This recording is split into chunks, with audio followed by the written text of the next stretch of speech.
Picture this: a world where messages and packages zoomed through underground tubes beneath your feet, traveling at speeds faster than a horse-drawn carriage could ever dream of. A world where the click of a button could send a letter flying across the city in mere seconds. Sounds like something from a science fiction movie, right? But this was no fantasy. It was the reality of the 1860s. Welcome to the story of the Pneumatic Dispatch, a forgotten marvel of engineering that once promised to revolutionize urban communication, but ultimately faded into obscurity.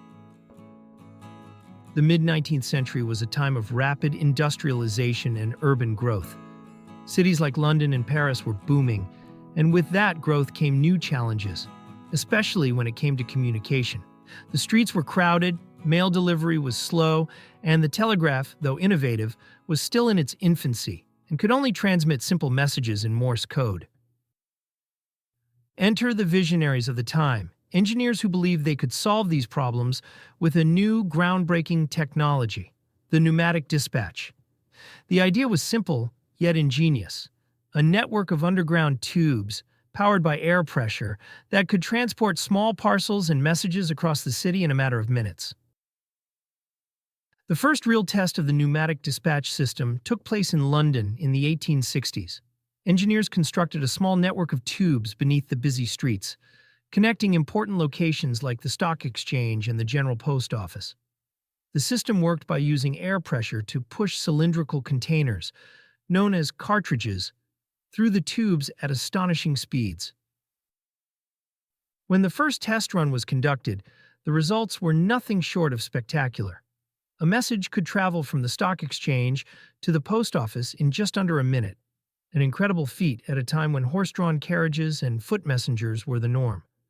The city was abuzz with excitement, and many believed that the Pneumatic Dispatch was the future of urban communication.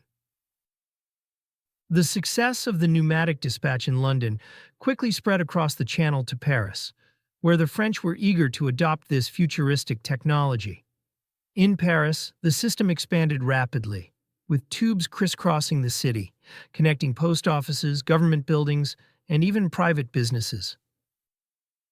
The Pneumatic Dispatch quickly became a popular and essential part of daily life in Paris. It was efficient, reliable, and fast, everything a growing city needed. The French press hailed it as a marvel of modern engineering, and there was even talk of expanding the system to other major cities across Europe. But just as the Pneumatic Dispatch seemed destined to become a staple of urban life, cracks began to appear in its grand vision.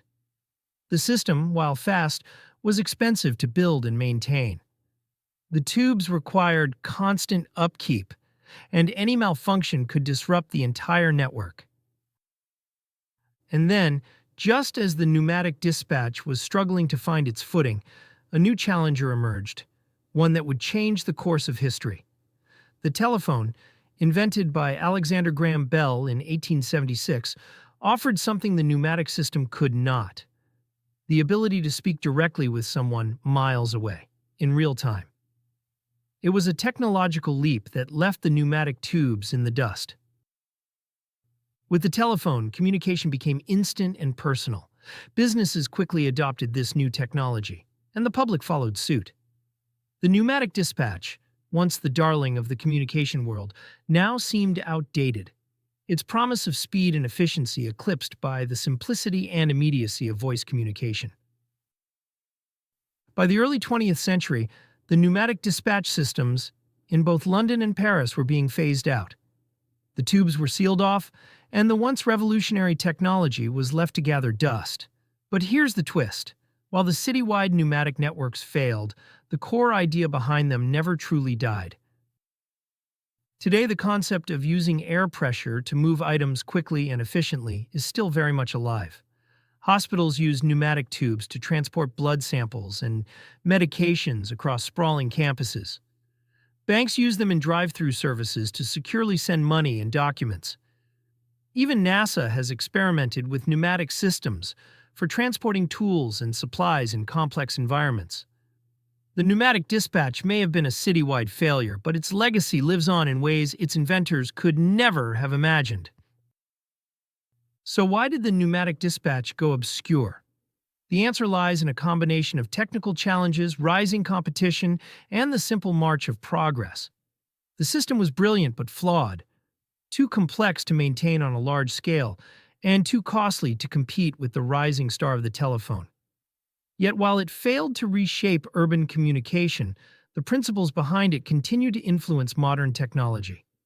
In the end, the pneumatic dispatch wasn't a failure. It was a stepping stone, a glimpse into a future that arrived in ways no one could have predicted. What other forgotten inventions might still be shaping our world today? Subscribe and join us as we continue to uncover the lost innovations that have quietly shaped the future.